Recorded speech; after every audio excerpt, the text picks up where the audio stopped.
It's a little uneven. Oh? The wings on the eyeliner. Remember, they are sisters, not twins. Babe, they're not even related. You're not even looking. Look closer. She pulls Lottie close to her face. She sneaks a kiss. Lottie is a little surprised, but kisses back. The kiss ends. Wendy, my darling love, I still have no idea what you are talking about. Your eyeliner is perfect. I know, I just wanted to kiss you. It's not laying cute, gross. Do you have an outfit in your car, or do you want to borrow my clothes again? For tomorrow? Tomorrow? I thought we were going to Lexington tonight. Babe, it's Thursday. Oh. Then why didn't you say anything when I got all this stuff out? Oh, no, I thought you were wanting to practice or something. Todd, why didn't you say anything? Girl, I ain't your mom. He stops playing the game. Wait, so this means you're free now? Babe, I gotta get going here, right? I gotta help my papa stack hay bales tonight. If I don't, he'll get himself stove up good. You're fine. I'm the one who can't remember shit. I'll find something to do. Wendy kisses her quickly. Okay, good. She gets a makeup wipe and starts removing her makeup. She takes off her bralette, stuffing it into her pants pocket, and puts her t-shirt back on. She has to pretend she's a boy again.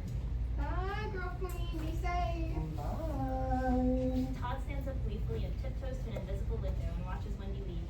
He turns to Lottie. What? Why are you looking at me like that? Todd flaps his hands a bit and prances off stage to get his bomb. Sit down, so let's get small. I don't know. I've been stressed. I don't think I should tonight. Wendy. Why are you railing your little bloody smoking hitters? A little one. A little one. A little Lottie one. Here, I won't even lie it again. Just take my leftovers, girlfriend. See balls? Todd lights up and takes a hit off the bong. While inhaling, he holds out the bong and gives it to Lottie, and she inhales the rest of the smoke. They both do a little dance. Woo! You were right. I needed that. When did you stop being a wet blanket about the weeds? I think she wouldn't be if she wasn't military. She's got to stop that. What? Her whole career? Yeah, like, isn't the whole point? Isn't she fucking miserable? Stuck in my closet like that? God, she's gonna come out soon. She just needs to get a higher rank, I think. Yeah, she has to get a higher rank so it'll be harder to kick her out when she starts HRT. Why would she want to be in a place like that? A place that doesn't want her? She wants to fly helicopters. She's a woman with goals. What else is there to say? Whatever. I need your help with something, right? What? I have to go into the woods tonight and do some witch shit. Witch shit. Yeah, girl. Did you think my fucking family history was for the aesthetic? No. What's in the woods? It's nothing much. It's some changing around a bunch of stinky roadkill my family saved up. Ew. You gotta go with me. My husband's gone and my mom's got her foot broke. I don't have anything better to do. Traveling. Lights change. They gather their things and venture into the woods. Lottie has her backpack. Todd has a wheelbarrow filled with bloody trash bags and meat. They walk and talk. Hey, can I tell you something? Yeah, girl. That interview I had with Sisman, Yeah. I got it. What? Girl, that's amazing! Yeah, I know, it's crazy. I was so scared and it's just crazy. And well, I thought where it's a product manager job and it's a tech company, maybe I could work remote. Maybe I could do that and stay here, stay home, but they want me there. They want me in California. He stops for a moment and takes a hit off his stage head. So, when do they want you to start? Since the move is so big, they're giving me a month, which is good. It's gonna be hard finding a place. You know I hate California.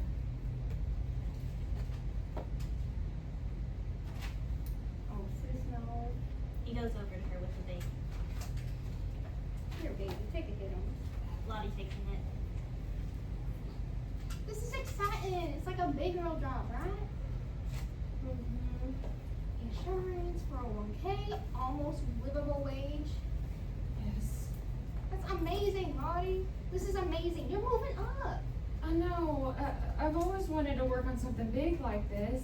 Something worldwide. It's just California. Todd, a small coffee is like $15 there. And they have those robot taxis running into holes and the people everywhere and the beach, and how am I gonna do that? I don't know if I can do California. Rich people that could solve world hunger but choose to keep choosing not to live there. Plus, it's gonna be in the ocean in a few years. They let motorcycles drive between the cars. Lottie. I don't even know what to tell Wendy. Todd, I haven't told him you solved yes yet. They want an answer by next Friday. Girl. Lottie starts walking ahead of Todd, who follows her. Wendy and I have been apart for a long time before, and it was okay. Every day we talked. Every day I yearned for her. I missed her, but I yearned for her more than just missing her. Does that make sense? When she came home from school, we didn't leave the bed for days. We just kept hugging. Todd stops. What? That's all from. Please go on. Todd leads the way again. What I'm trying to say, if I could do everything my way, she would move with me. We'd go together. Everyone would go with me. You, Brent, Sydney, Ben, Hunter, even Jennifer. Imagine us in California, but then again, ew, California. Lottie freezes. Her anxiety becomes sound, anxious music. Subjecting all my loved ones to California? That would be evil. Plain evil. Maybe I should just say no. Todd lets go of the meat and walks to Lottie. Have you eaten yet? No. We're fixing that.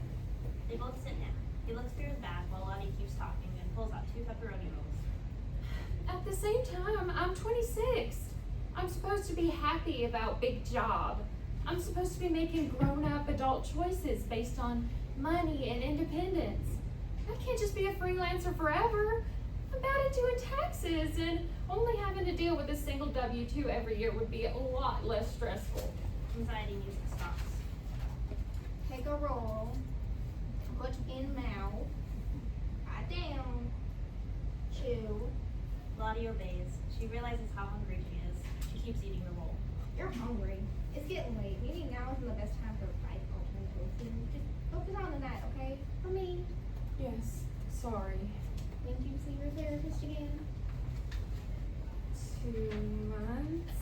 What the fuck? That was her earliest availability. It's okay, I got a plan. She pulls out her copy of Feeling Good by Dr. Burns. So, I've been reading this book from the 80s. It's self-help, so like, I know, cringe, but it is so smart. Basically, it is no bullshit. Literally breaking down cognitive behavioral therapy, which is what my therapist does anyway. I'm DIYing. Everything's fine. Everything's fine. Maybe not now, but I have a toolkit to make it fine.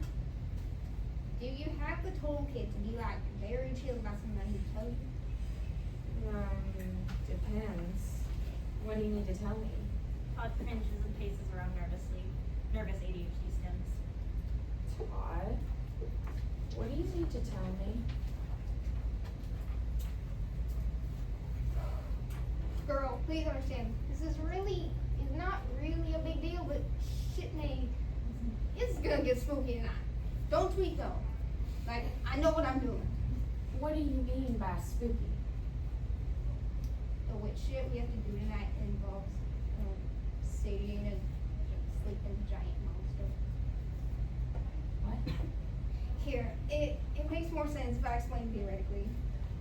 The atmosphere changes. The lights lower. Todd hears the flashlight and lights under his face in a classic scary story fashion. The beast named Gueye. As Todd tells the tale, it visualizes on stage. Deep in the mountains sleeps a monster named Gueye. It's bigger than 5 coal trucks lined up next to each other. It's older than the mountains. When things are big and old like that, they live on a different timeline. Billions of years ago, it sailed down here sweet by dominating the mountains and the rivers and people too. It laid in the rock peacefully until humans got greedy and split open the earth at just the wrong spot and awoke. When my brain was broke, everything shook and Isaac's mouth gaped open and swallowed that entire mining crew whole. You can't be spooky right after I took a Hims. I will tweet. Lights come back on. The story visualization looks around, confused.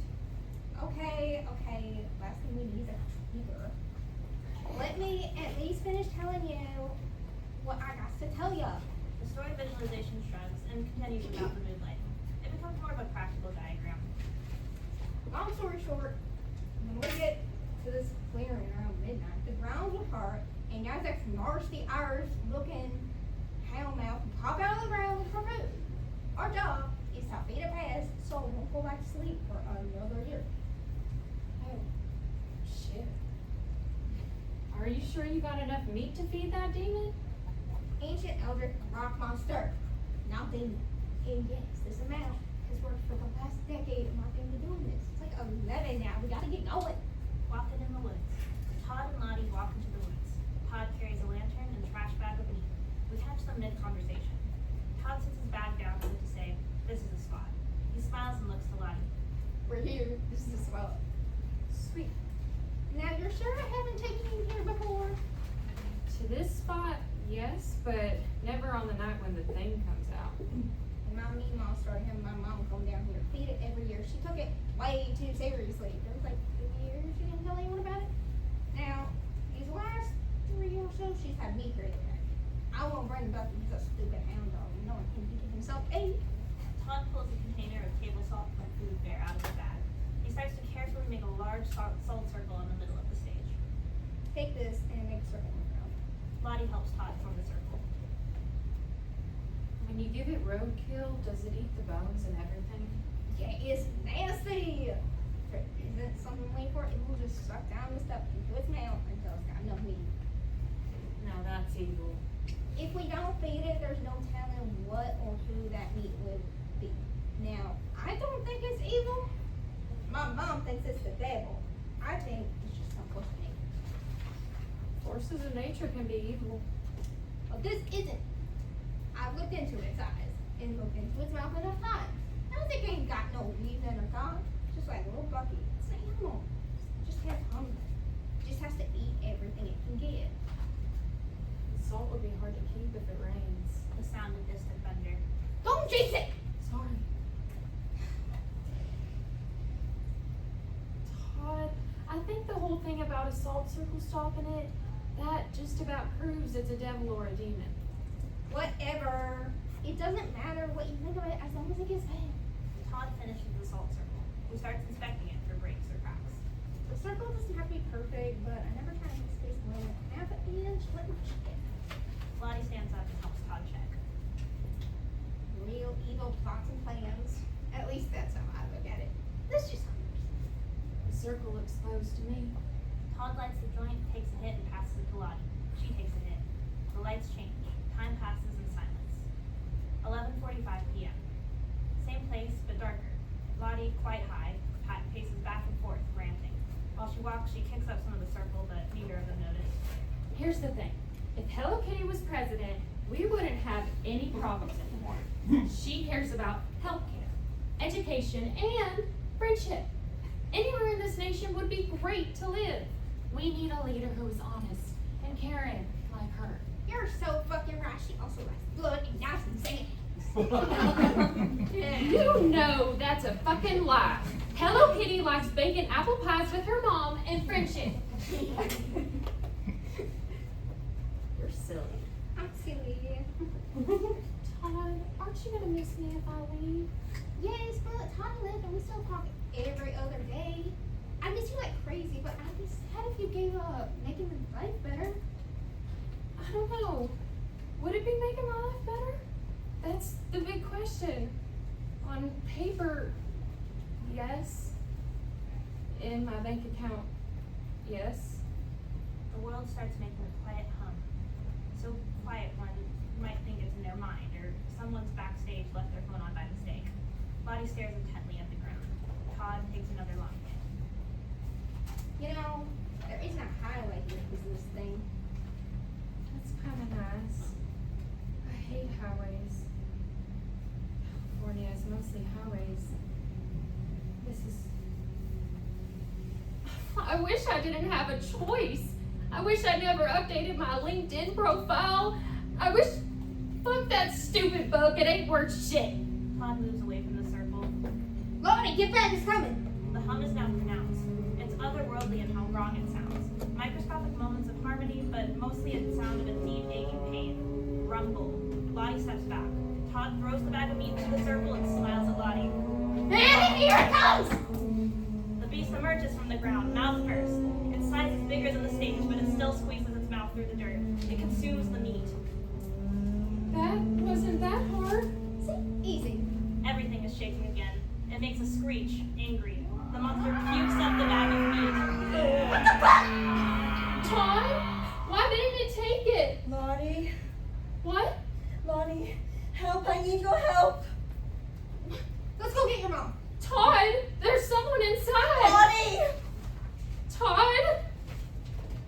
What are you doing? I'm sorry. The ground shakes. Lottie falls into the monster's mouth. Falling down. Inside the monster, Lottie falls. Beneath her is raw meat. At first her eyes are closed, then they open. This isn't how it was supposed to be. No. No, shit, God, fuck, no! Thump. She lands in the belly of the beast. Her backpack has been flung open. Her notes and the copy of Feeling Good is thrown out. The monster sounds fade into the background. Lottie stands up. She's covered in dirt. She looks around. Slime falls on her head. She looks at it between her hands and sobs. I'm sorry. I'm sorry. I'm sorry. I know this is bad. I know. Her copy of Feeling Good glows. She picks it up. As she picks it up, a man rises from his stomach trash. His head attached to the bottom of the book. He pops out with a wicked smile. This is Dr. Burns, a manifestation of the book, its author, and cognitive behavioral therapy. He smiles and looks up at his new patient. Lottie jumps back in fear. Now, when you jump back just now, what thoughts automatically went through your mind? Thoughts? I'm scared. Scared is a feeling. When you have dysfunctional moods, you must outline the exact thought that caused that mood. Here, let's outline your automatic thought. He starts to form a 3-column technique diagram. First column is labeled automatic thought. Second, cognitive distortion. And the last, rational response. This can be already written on a whiteboard that appears on stage, or it can be brought into the world with other various monsters of magic. What's your name, dear? Lottie? Pretty name for a pretty girl. Okay, Lottie, now, again, when you jumped back in fear just now as I emerged from this pile of half-digested rubble, what thought automatically went through your mind? None. I was just shocked. Lottie, every feeling like shocked or scared first starts out as a thought. Thoughts are words. What words went through your mind?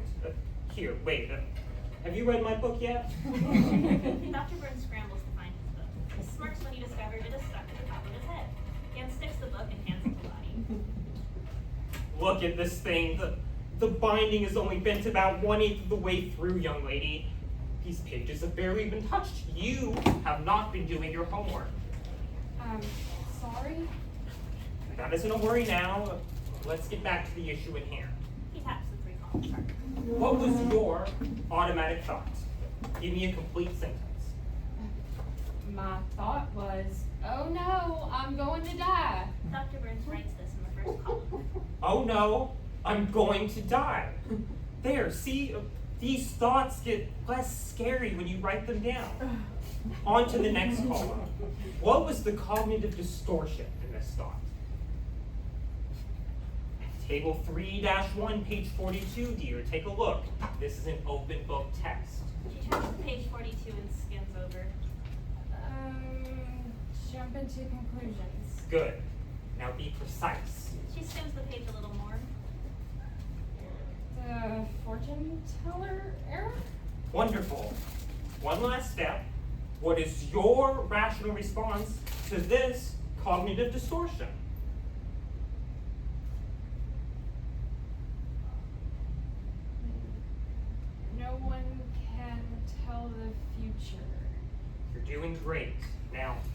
Elaborate.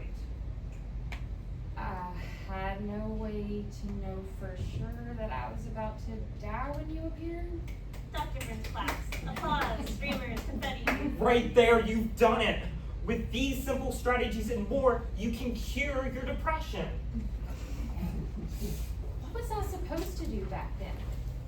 What?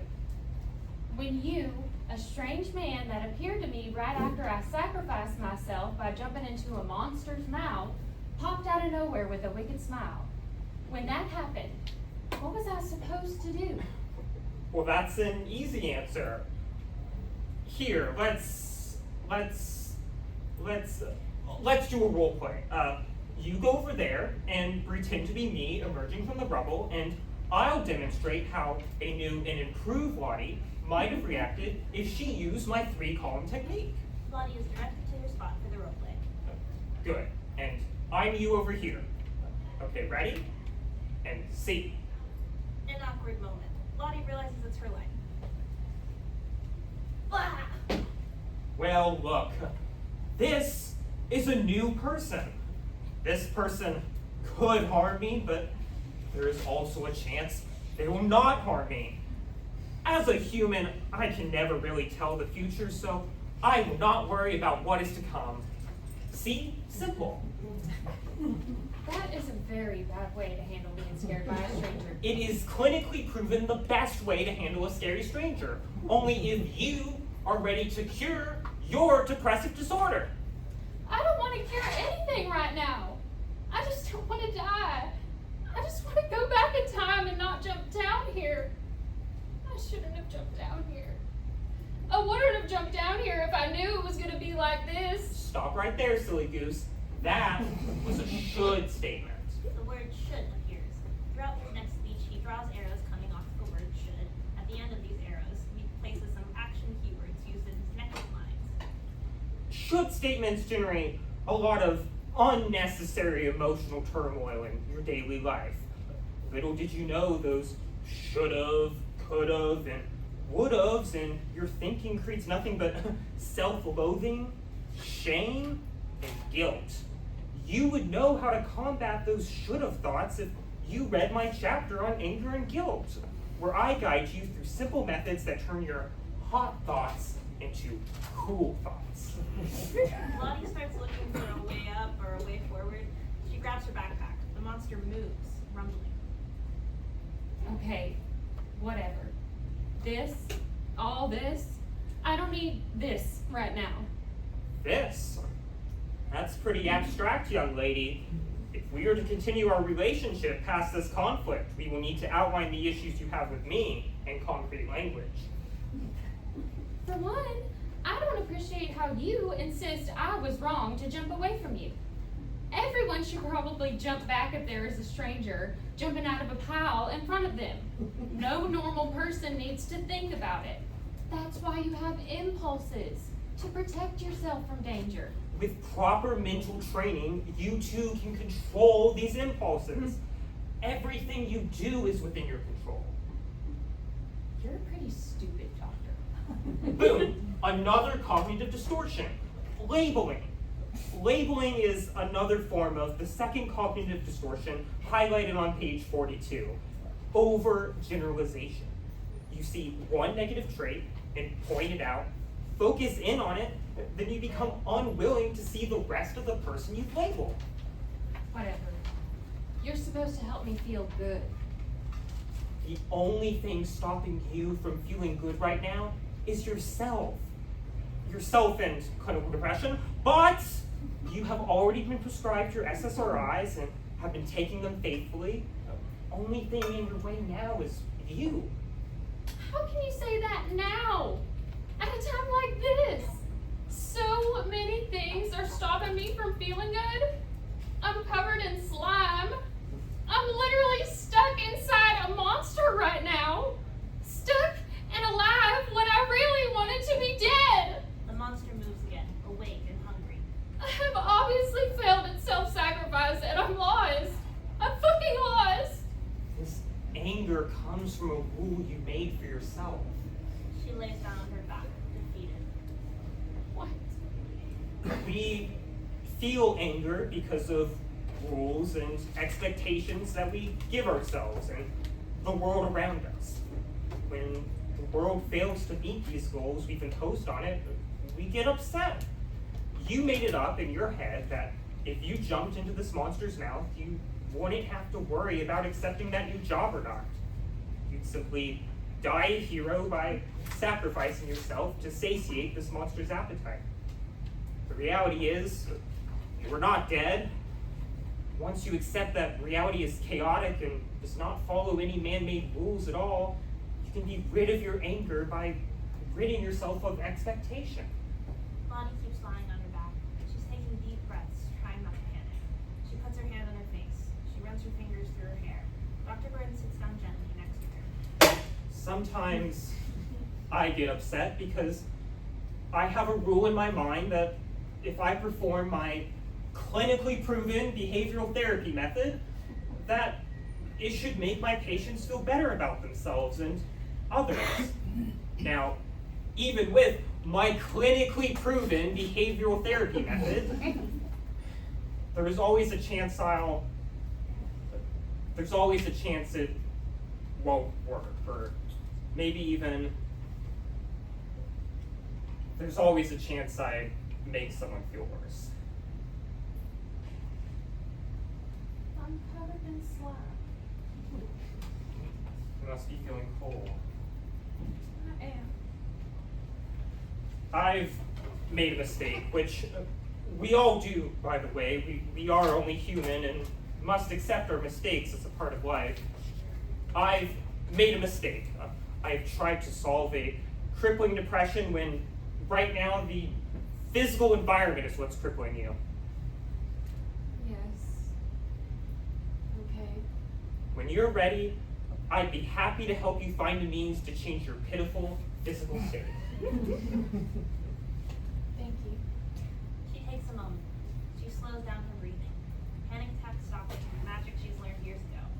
She sits up, slowly stretches, looks around, still focused on her breathing. This goes on for what Dr. Burns has diagnosed as too long. He stands. When one is depressed, he or she can start to exhibit symptoms of what I like to call do-nothingism. This is a form of procrastination triggered by various different types of cognitive distortions. Do-nothingism is a slippery slope, a self-fulfilling prophecy at times where one waits for the right time to start a task when the reality is the right time is right now. Lottie stands up and walks over to Dr. Burns. It had been proven time and time again in my practice that the best method to combat do-nothingism is to start the task. Lottie grabs Dr. Burns from behind. She places her hand over his mouth. Slime. First. Slime. Yes, let's start walking that way. What's the worst that could happen? Dr. Burns leads the way. Lottie follows, taking the lamp with her. Further in the study, waiting woman. More of the same innards cover the world.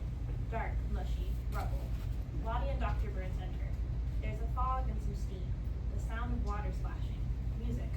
A relaxing pool is revealed. In it sits a woman with long, well-kept hair. Hair so long it extends past the pool, covering a large portion of the stage. She wears a silky, wet slip. Her voice is sweet, Appalachian, and melodic. There's always a night, there used to be morn. Morn comes no more, my dear. Since I forgot the words. I forgot when the last morning was. It don't matter none, as long as I've got my pool. I know y'all are standing there, I don't mind. You don't need to hide. Your hair is so long. Thanks, Dawn. It's my pride and joy. Why don't you get in this water with me and get that mess off ya? Lottie takes off her shoes, moves some of the hair out of the way, and dips her feet into the pool. Dr. Burns starts to do the same when he touches the pool. No, not you. I don't know how I feel about you yet. Our first reactions to... Sorry about him. I'm new here. You're lost here? Yes. Lost here. I was lost once. Until I decided I wasn't lost. This place is nice for being inside a monster. You're a ghast, you're a monster. That is what we are inside of. Monsters are bad. This creature's sweet. Let me set up in here. Asking nothing in return. Don't be shy. Get in this water. Get that slime off you. Lottie obeys. When your hands are clean, you are gonna braid my hair. Okay. Yes. Lottie gets the slime off. She starts sectioning off the massive collection of territory. Where do you wanna go, kid? I don't know. I didn't think I'd have to think about that. Well, you do now. The past or the future. I guess. It's funny. Lost girls are usually running away from home. I have a good home, but I'm afraid I'm outgrowing it. Oh, like a hermit crab. You didn't have to go diving into a monster just because of that. Unless you want to make this your new shell. You have a lovely pool situation for yourself here, but I don't think I could make this place my new shell. You got a pool of your own up there? Someone you love? Yes, my girlfriend. Now that's lovely. May I see this beauty? Yeah, sure. She pulls out her phone and shows the waiting woman a picture of her and Wendy. Oh. She looks like a man. She's not. She has to pretend to be one for her job. Oh, that's pitiful. How did you two meet? When we first saw each other or when we first knew each other? Both. Lottie steps downstage and starts to remember her. We first saw each other at this party.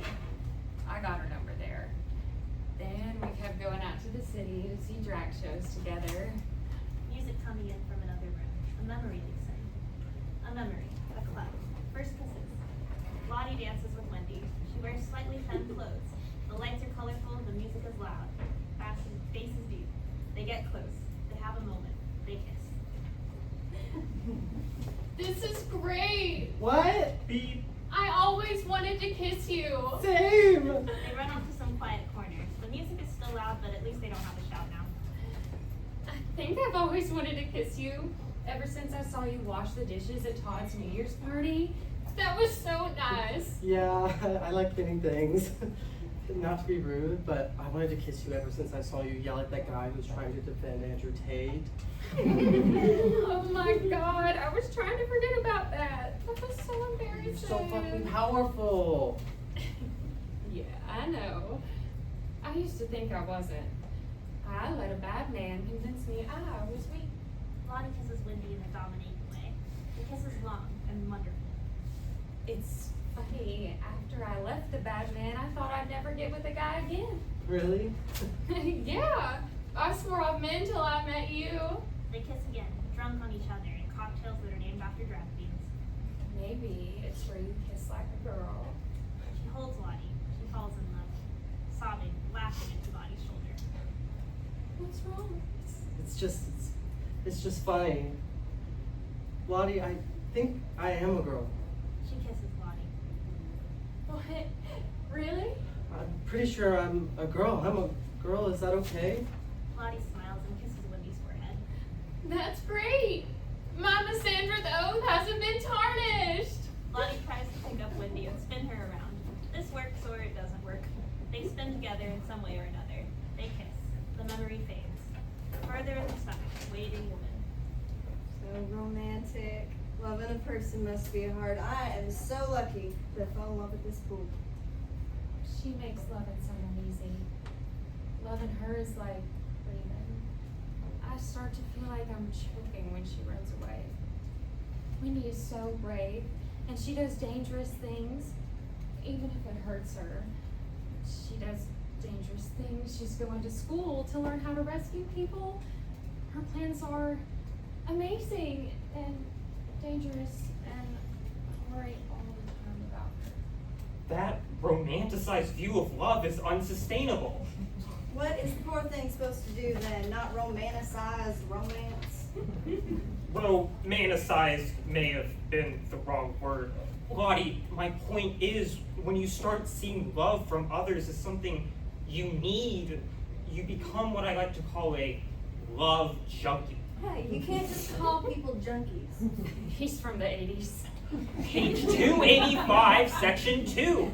If you base your worth on whether or not you are loved, you are doomed to become a love junkie. And what's wrong with that? I'm nice to my pool's nice to me. Does that make me a love junkie? No, you're just a pretty skinned lady who lives in a monster's stomach that has not read my clinically proven book.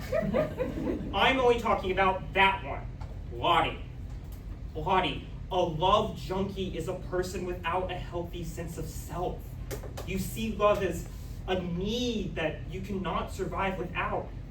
In the end, people will lose respect for you and consider you a burden because of your put-down attitude that without their love, you would collapse.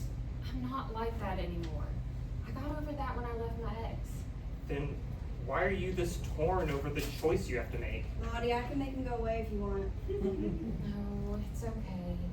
He's right about some stuff. He's just so annoying about it. Labeling! Whatever. We can have DIY therapy later. Right now, I need to get out. I might know a way.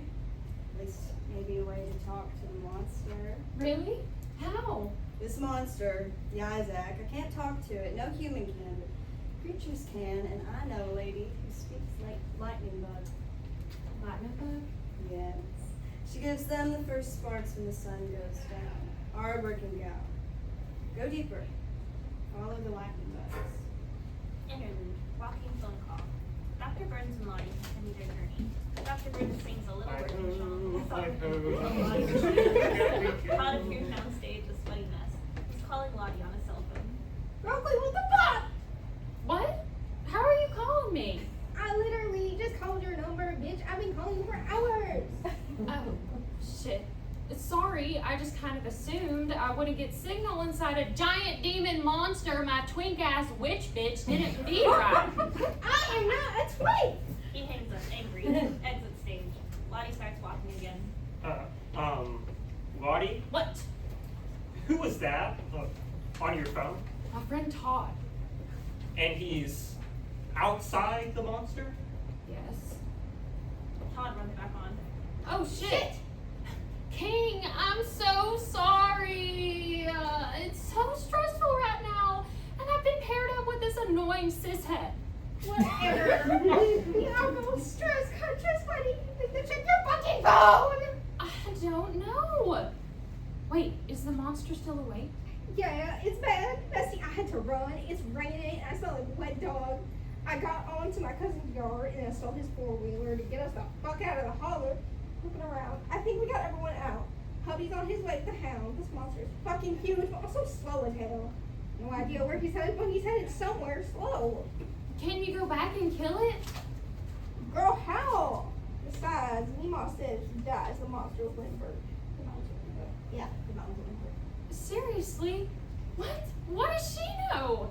What does she have to say about all this shit? Lottie Nemo's on the cell track moonshine telling y'all my fake ass fucked up. She is not being helpful. You and I have to fix this. I'm clueless and wait, I'm not dead yet? Not yet. Get it from the inside! Static. Phone signal dim. No, shit. Let's go back up. The signal is gone. A piece of a phone tower falls onto the stage. Dr. Burns reading the metal. Foothills Communications. Let's just keep walking. The lady that lights the lightning bugs. The lady that lights the lightning bugs makes sparks. She sweats under a welding room. Her bug friends fill up the room blinking. She places them on a rock and starts them one by one as they line up to be lit. Lottie and Dr. Burns enter. The lady that lights the lightning bugs continues to work some while they talk. Hello? Excuse me. Are you the lightning bug What lighter? does it look like I'm doing, kid? Welding something? The lightning bugs laugh in lightning bug language. Oh, you're soft, kid. You wouldn't know real work if it bit you in the ass. What is it you do, Missy? Currently, I am wandering around a strange world lost. Lottie here is a computer whiz by trade. A what? I'm a software developer or a project manager. That's up in the air. Well, whatever you just said makes no dang sense. I don't have time to make sense of nonsense. I got real work to do. Make yourself useful and gather the lost bugs and make sure they know where the line starts. Lottie looks around, confused. Dr. Burns gets right to picking up unlit flies and putting them in line. For some unknown reason, Dr. Burns knows exactly how to do what is being asked of him. I didn't know they needed to be sparked. Oh, it's a thankless job. Hard, honest working people like me are keeping this world going, miss. Lost and soft. Well, thankless and unnoticed till I'm gone in this monster. You're new here? Yes, and I want to go home. So you're from up there. I used to live up there. But y'all are missing my friends and I. Your friends? The lightning bugs. Ever noticed how there ain't been any up around there since I got stuck down here a few years back? It must be darker than ever up there now. No. What do you know about it? Nothing. Probably in that software all day. No, like, I go camping. I was out in the woods a few hours ago and the lightning bugs were there. What? I guess there may be less than when I was a kid, but they still come out. What do you mean? The lightning bugs still come out at night in the summer. The lady that likes the lightning bug is shocked. She plops down to the floor. I just don't understand. What do you mean they're still coming out at night? They all follow me down here. I'm the lady that likes the lightning bugs. I'm stuck here. I'm irreplaceable. I know for certain there's no other person up there that could do my job. The lightning bugs out there just kind of let themselves. It's like a chemical reaction, I think. Bullshit! You're just full of it, Missy. Chemical reaction, that's crazy talk. These bugs need me, don't you, bugs? They reply in lightning bug language. See, they need me. One lightning bug steps forward and says what the other bugs are too scared to say. Possible? What is happening? Oh, that's right. You don't speak lightning bug. Dr. Burns takes Lottie downstage, politely live translate without disrupting the sensitive moment between the objecting lightning bug and the lady. The lightning bug continues. I'll translate. Buzzable was saying, we all care about you so much, and this is hard to say, but I guess it would come out eventually. That soft lady is right. We've always been able to make the light ourselves. It was just so nice seeing how much you enjoy having us line up, and it's so nice to see how much fun you have making those pretty sparks every night. None of us have the heart to tell you the truth, but the truth is, we don't need anyone to light us. A long time ago we did, but we don't need help anymore. The lady that likes the lightning bugs falls down dejected.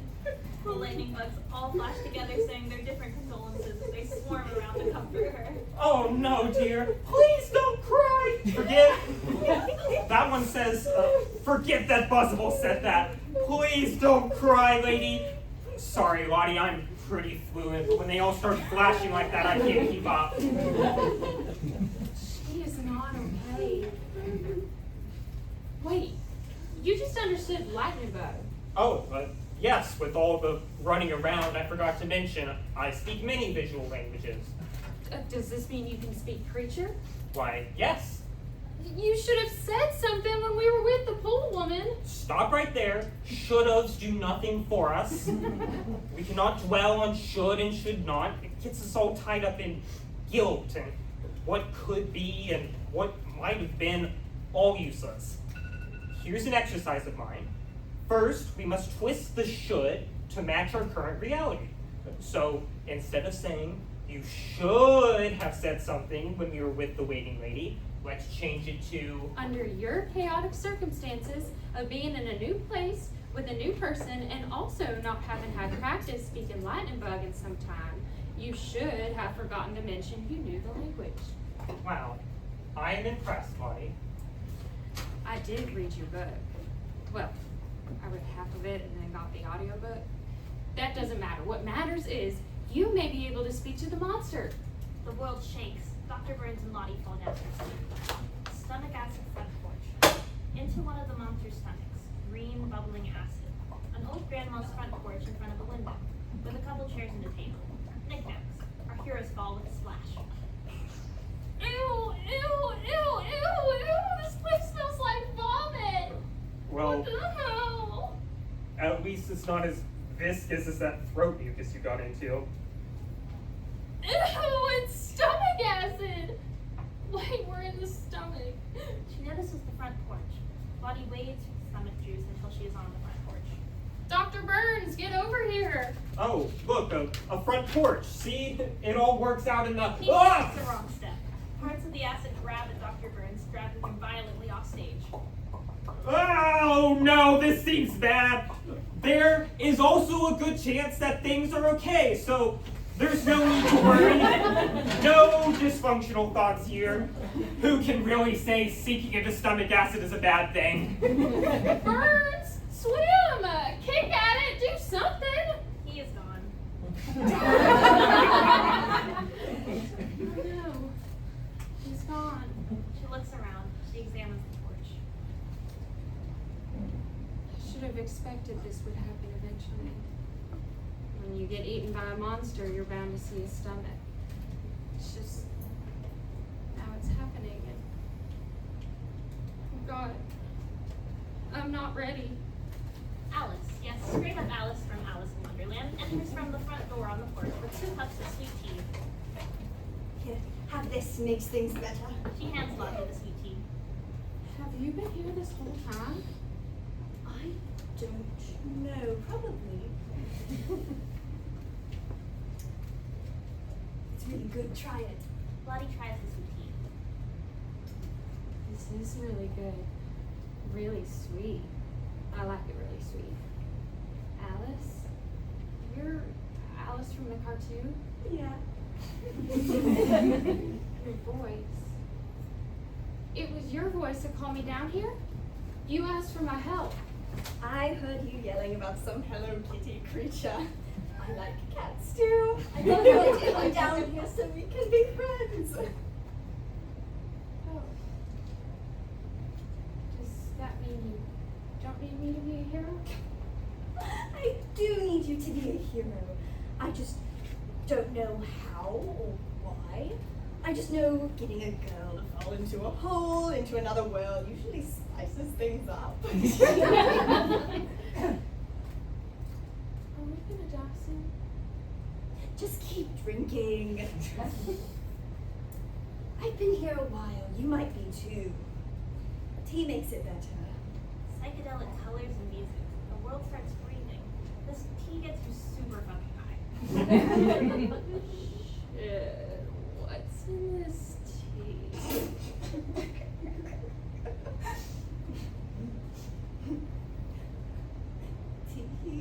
Tea.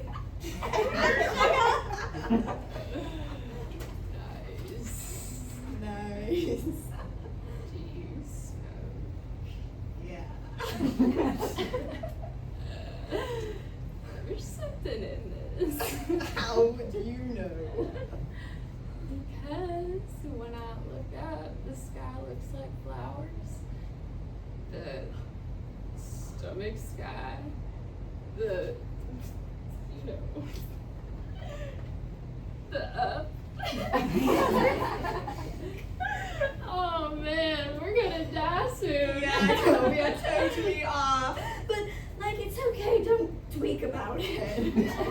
No, sis, no, I'm not tweaking, I'm fine, surprisingly. Wow, this tea is nice. It's hella nice. Do you have any regrets? I regret being here. It's too on the nose. I feel so creative when the sky becomes flowers. But I wake up and it's all bland. It makes you think that you're magic. Why do you say you're bland? Well, I'm in the land of sky flowers. I think everything is new and I leave and look back and see it was all the same and maybe I was stupid, but I did love this feeling of everything becoming new. It's crazy you can get like that just from tea, but are you on acid? Like, have you ever took Lucy? The strongest thing I've ever done was smoke weed. That and like a dab, but I think that's me too. We are still psychedelic sisters. It's funny that you're down here too. I feel like a ripoff of you. Go, Queen, you are preaching to the choir. I am most likely a ripoff of something else, but I'm too high to remember. The point is to get so high that you forget what you're copying. The mimic grows past its need. Hyper-reality. Fuck yeah, hyper-reality. I used to not have to be high to think about things differently. Deeply. That deep, thoughtful, weird shit is in you always. You just became self-conscious about it. Being high just takes away that self-consciousness. I get angry that I don't seem to be able to not be self-conscious unless I'm high. That's like cheating with drugs. On top of that, I get high to avoid shit. Like, I got to stay in California. This job offer, a really nice job with Henyasoft.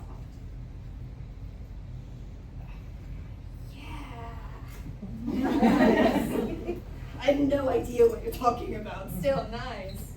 Yeah, but like, is it even worth it? I love it in Kentucky. I have my family here and the family I had to make for myself.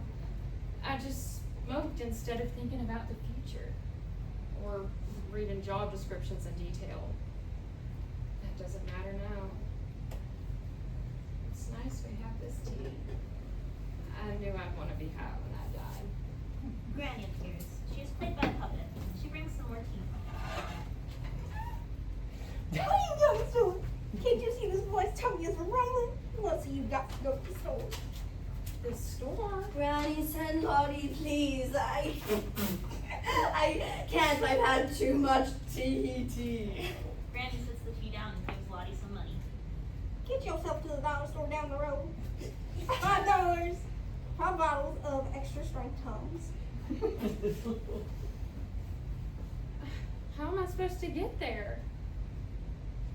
Hit the gosh darn road, you idiot! What road? Granny looks and notices the lack of pavement. Oh, sorry for calling you names, baby. That shit lazy bastard ain't awake yet. Granny disappears, then reappears with some pots and pans to bang together. Road, wake up! The road wakes up and appears over the stomach acid. Now get before this stomach acid peels any more paint off my porch. Lottie gathers herself and stumbles down the road. Dollar General. The pavement moves and twists. It then drops her at the Dollar General. Dollar General may be represented by a singular register and a shelf of products. You can really find these anywhere. Hello? Is anyone here? I need to find some Tums. Some extra strength Tums. A hand appears and places extra strength of Tums on the shelf. Oh, thank you. She goes to check out, then remembers. Sorry to bother you, mysterious hand. I need 5 more of these. The hand tosses out 5 more bottles of Tums. Okay, thank you. Lottie stands in front of the checkout. She looks around and waits. She starts to see if she can self-checkout. She cannot. Hello? The employee, the owner of the mysterious hand, appears. They wear a yellow Dollar General vest. They run to the register. I can check you out right here. She sets the bottles down. Scanner beeps. Actually, Beep. Beep. do y'all Beep. have any chocolate covered raisins? Scanner beep. The employee looks up. Yes, we do. I do. Yes, we do. I do. You know, I'm the only employee here. Oh. Okay. Yes, I'm the only one here. I have to stock the shelves, clean the store, run the register, and find chocolate-covered raisins for ladies who shop here. Yes. Yes! Just me! Only me! This whole store! What do you think about that? I guess that's pretty bad they have you running this place alone. Lightning, thunder, the lights go out. The employee breaks into manic laughter. The lights come up. They have switched places. Lottie now wears the vest. I'm free! What?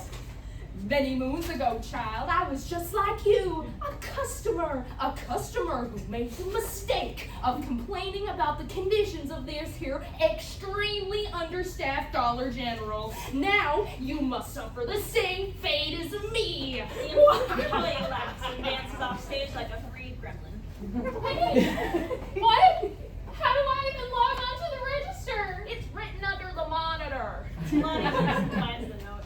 She looks around. She tries to take off the vest. Every time she yanks at it, there's a deep bass thud sound. The vest doesn't move. She starts pacing in a panic. She tries to leave the Dollar General. Thud sound again. She's stuck behind an invisible cage. No. This isn't how it was supposed to be. I already worked a job like this. I'm supposed to be at a desk now with the healthcare plan, not this. I don't end like this. I know I don't. I can't end like this. People need me. Todd needs me. Wendy needs me. That granny with the front porch needs me. The lady that likes the lightning bugs enters. Hey, they got someone new working here. Gonna give me 5 packs of Virginia Slims. Oh, hey, you're that girl from earlier. Where did that Dr. Freddy use go? I don't know. He's probably dead. Oh, now don't cry. I'll start crying. You're not the only one who had a hard day. I just got fired from my job. My day is worse. I just got hired. The lady that likes the lightning bugs sits next to Lottie. I don't get why we got to have jobs down here. Ain't even much of an economy and the organs of a monster. I don't get why we have to have jobs up there.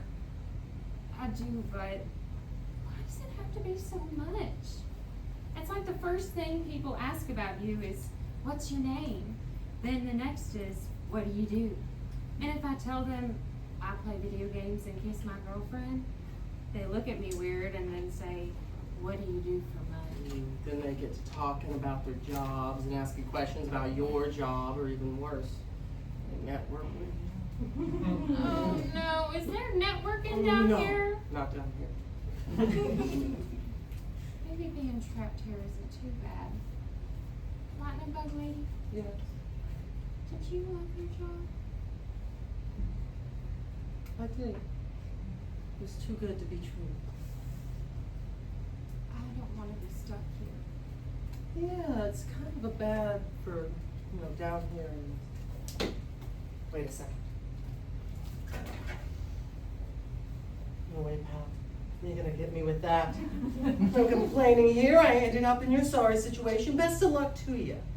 But I'm getting out of here before I end up wearing that vest. The lady that likes the lightning bugs hurries off. Lottie follows after her but is stopped by the invisible wall.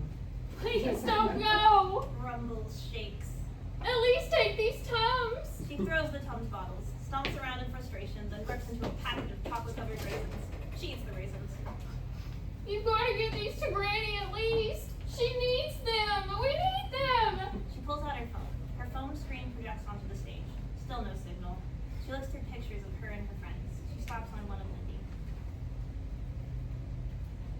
I'm so stupid. You deserve so much better. I don't know how anyone could like me after what I've done. I'm the biggest hypocrite.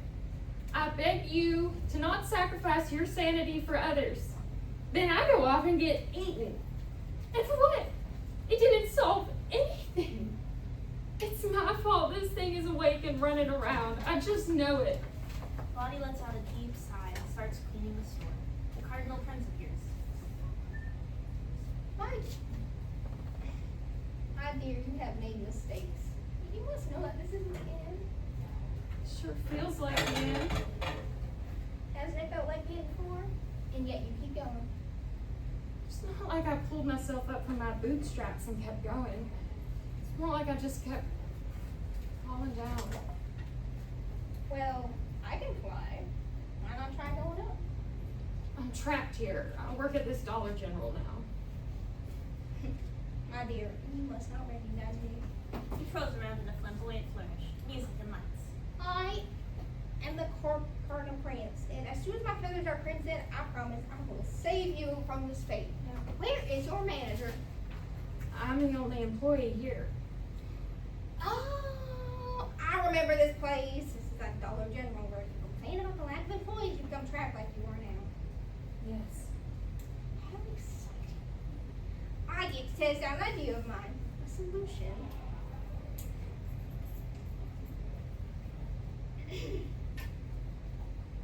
Hello, Max. Hello. Why, I think it's just awful that you're the only one working here. Thunder and lightning like before. Blackout. Lights up. Lottie is no longer wearing the vest. The prince's hand puppet now wears a little Dollar General vest. Oh no, my face and my hubris, my ego, oh no! Wonderful. That worked. That worked? Only one way to find out. Let's get out of here. He grabs Lottie and expands his large royal wings. They fly away. The nest. They land in the Cardinal Prince's nest. It's humble and cozy, surrounded by memorial blankets and wind chimes. The nest is lined with programs from Eastern Kentucky Baptist funerals. This isn't what I expected. What did you expect? Something in a tree, not on the ground. She looks up and picks up a program.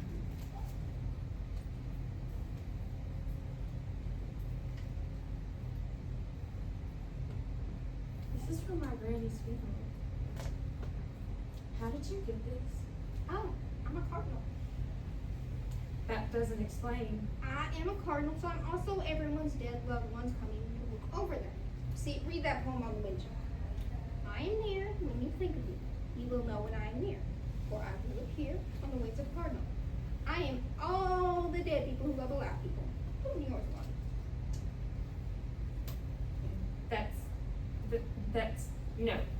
That's just a cruel thing to lie about. Sorry, I didn't mean to offend, but that is the truth. Within me is your papa, granny, dad, and grandfather.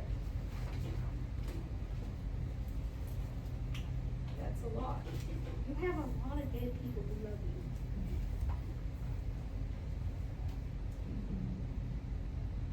Do they have anything to say to me? Yes, your dad says.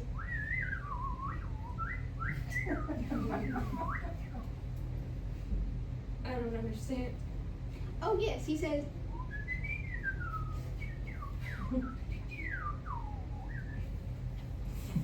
That is so shitty. Why go around saying you're a messenger for dead people, and then when asked what the dead people want to say, you can't even say anything but that? Chirp, chirp, chirp. What does it really say? I want to know. Does he know that I miss him every day? Does he know that he left you early and it really hurts? I'm sorry, but all he can say is. Lottie's about to explode, then the Cardinal Prince hugs her.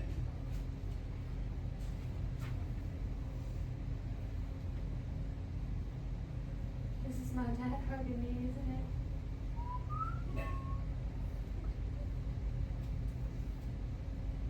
I know. I love you too. You want to get out of here? I can fly you back.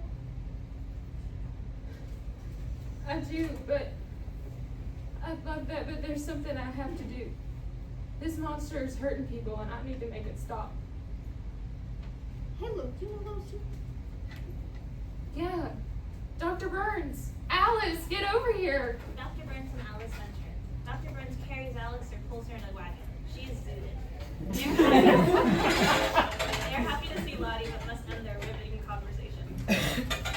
So, like, people are mean to themselves for, like, no reason.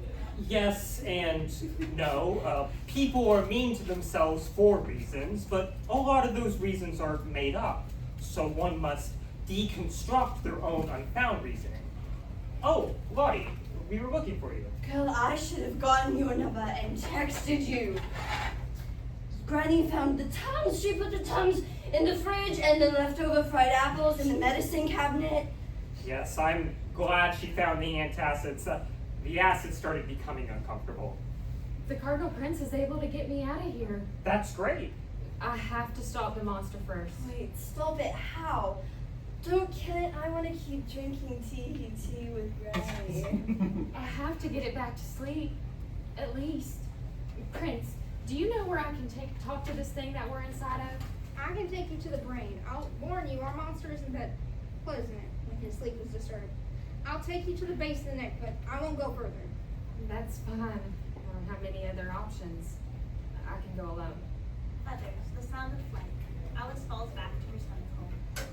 Good luck, babe. Wind rushing, dance, lightning bugs, pool, going up, the skull, stillness, the skull. The Cardinal Prince, Dr. Burns, and Lottie look at the entrance to the brain of the beast, a door with a sign that reads Brain Room. I'm already further than any sane person should be already.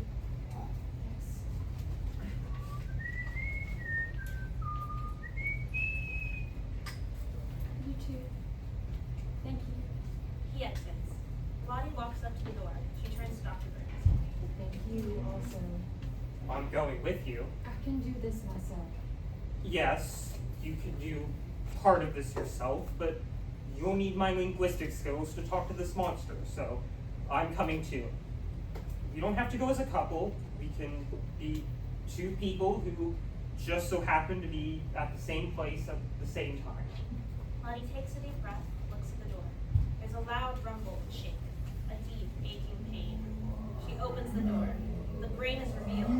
It's glowing, purple, pink, and fleshy. It rumbles and growls. Hunks of ripped up plastic from trash bags are stuck in its folds. So this is it. A rumble that shakes Lottie and causes Dr. Burns to fall down. Can you tell what it's saying? Roughly, it's not really saying any words, it's just moaning. What? It's just asking for help.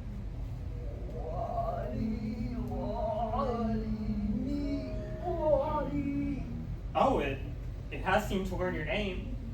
Yes, I'm Lottie. I'm a human, and I need you to go back to sleep.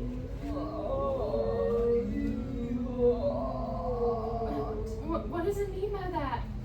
I don't know what to tell you. It knows your name, but I don't think it knows much else. She notices the plastic. That's plastic. That looks like trash bags. Let's get it out. I know plastic in the brain may cause some cognitive distortion. Will it hurt to just pull it? Lottie, I see creature, and this one isn't that bright. It won't hurt. She pulls on the plastic hesitantly. Pain, whimpers, lights, movement. She stops. The brain whimpers. Please, quick. She swallows her fear. She yells and violently picks the plastic from the brain. The world shakes. Dr. Burns falls again. Lights flash. Darkness. Then the lightning bugs show up. Lottie is revealed, covered in the plastic. The brain is pink and peaceful. What? I think it's trying to think here. Please go back to sleep. I want to go home, but you have to go back to sleep. The monster yawned. Peaceful growl. A prayer. Blackout. The sound of the giant monster settling back into the earth, followed by regurgitation tones. A big burp. Back in the woods. Lottie opens her eyes. She's back in the clearing, still wearing the bloody brain plastic bags. Wendy and Todd sit next to her. Some wish had been granted by the beast. Wendy still wears her military pants and a green shirt, but she looks more feminine. Her hair is long. She's up. Lottie, are you with us? Yeah, there's a monster. Yeah, Bessie, it fucked you up. She remembers everything. She grabs Todd by his collar. When you feed it, take the meat out of the fucking garbage bags. Okay, I will. Just glad you're alive. Wendy hugs Lottie. Glad you're alive. Your hair, it's longer. How long was I gone? About an hour. Hair got longer. You're sleeping in. You smell bad. Here, drink this. He hands Lottie a water bottle. She drinks from it while Wendy helps her sit up. She notices Wendy's dog tags had slipped out from under her shirt. She sets her bottle back down and looks at the tags. She smiles. Hey, your dog tags. Yeah, babe. It's funny, it has your name right. Yeah, that's where the name goes, Lottie. Lottie looks at Wendy's hair and new appearance again. She holds the tags. She smiles. She cries. She kisses Wendy. What's wrong? Nothing's wrong. Everything's right. I love you. Wait a second. Everything is right? They hug. Lottie thinks for a second, then grabs her phone from her pocket. She opens it and smiles back to Todd. Hey, you soft. The job is remote. Lottie, I thought you wanted to surprise everyone else. What? Miss Grobos here got a big girl complete remote job. Yes.